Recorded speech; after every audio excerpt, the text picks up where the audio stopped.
25 a 7 vozes. Capítulo 7. A minha filha fez muito bem em mandá-la vir ter comigo. Tenho muito prazer em conversar consigo. Conto-lhe tudo. É só dizer o que quer saber. Não tenho medo de nenhum de falar, olha que ideia. Medo porquê?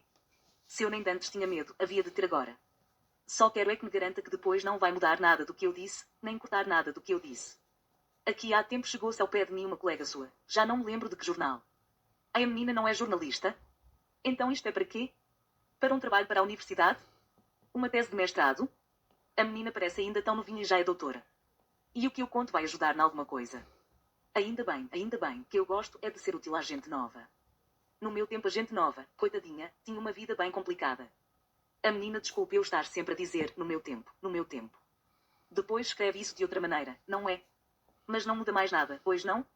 Acredito. A menina imagine que, antes do 25 de Abril, nem podíamos estar os dois como estamos agora, aqui no café. A menina a perguntar, eu a responder, o gravador a gravar.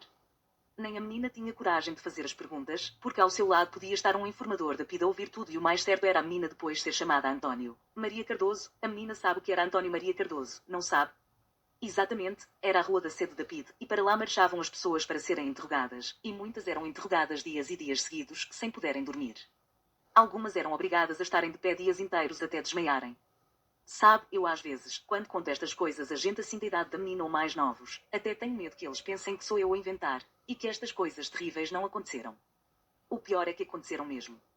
Mas sabe como é, havia a censura e por isso os jornais não diziam nada, a rádio não dizia nada, a televisão não dizia nada, ao menos agora, pode-se dizer tudo. Às vezes, quando ouço para aí certa gente berrar contra o 25 de Abril, e mais isto e mais aquilo, só me apetece dizer-lhes que se não fosse o 25 de Abril, eles não podiam estar a dizer aquelas asneiras livremente. A menina e a gente que tem a sua idade sabe lá, faz lá a ideia do que é viver sabendo que estamos sempre a ser vigiados. Nas coisas mais banais.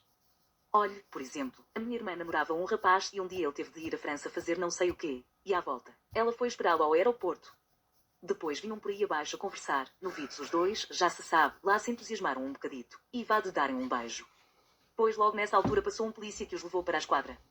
E lá teve de ir o meu pai buscá-la, e ouvir um grande sermão, que eles não podiam estar a fazer poucas vergonhas na via pública, que isto não era a França. Se ele quisesse fazer estas coisas então que tivesse ficado por lá, a menina nem faz ideia do que aquilo foi. E só porque aqueles desgraçados tinham dado um beijo normal no meio da rua. E outra vez. Essa foi comigo. Estava eu e a minha Carminda ali num café que havia no Rocio, ainda éramos namorados, claro. E vou eu e ponho o braço à volta dos ombros dela e lá ficamos, sentados ao balcão e a olhar um para o outro, a menina sabe, naquelas figuras parvas que os namorados fazem, não é? Pois veio logo o empregado dizer que não podíamos estar assim, que as pessoas estavam a reparar. Se a gente queria que passasse por ali um polícia e nos levasse para a esquadra. A minha Carminda ficou tão envergonhada que até morrer nunca mais voltou a pôr os pés nesse café. A menina, desculpe. A menina quer que eu lhe conte coisas importantes e eu só estou a lembrar-me de coisas assim sem importância. Mas é só para ver como a gente vivia. A gente até tinha medo de falar ao telefone, porque muitos deles estavam sob escuta.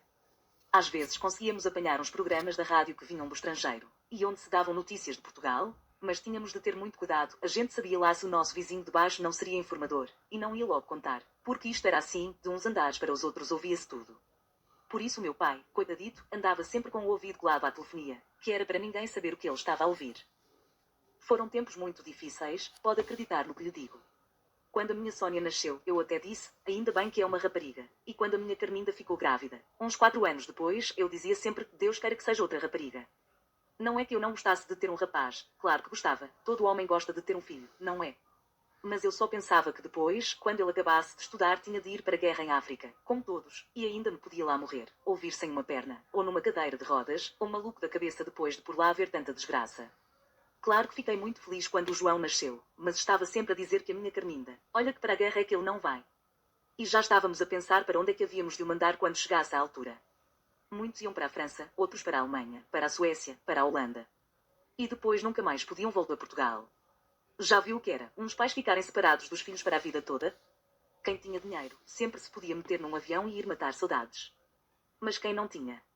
E eram muitos mais os que não tinham, claro. Cheguei a ter alguns a dormir lá em casa, enquanto não arranjavam papéis para se irem embora, ou enquanto esperavam os contactos necessários. De resto, a minha casa às vezes mais parecia um acampamento.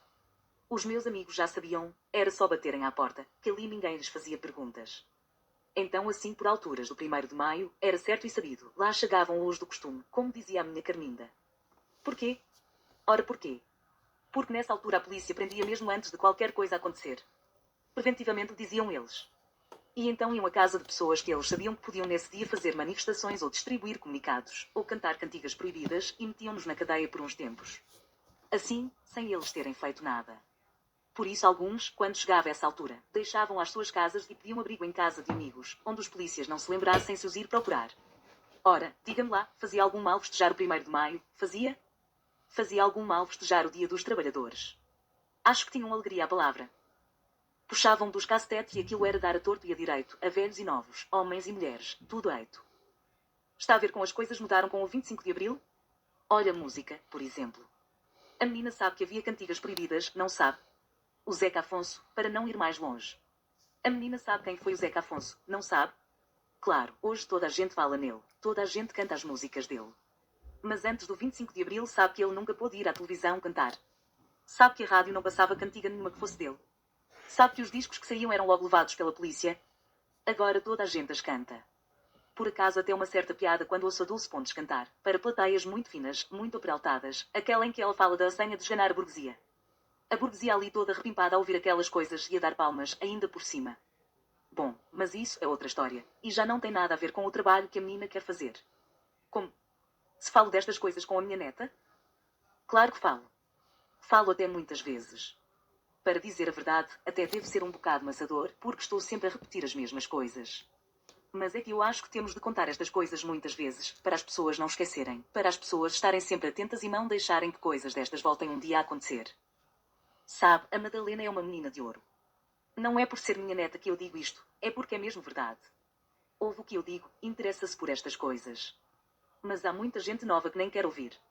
Estão a noutra, como eles dizem. Mesmo a gente assim da idade do meu João, ou da idade da menina, que também devia de ser muito novinha no 25 de Abril. Como? Nasceu nesse ano? Ótimo ano para se nascer, sim senhor. Só espero é que não tenha sido mesmo no dia 25, que nesse dia as pessoas deviam andar todas de cabeça perdida.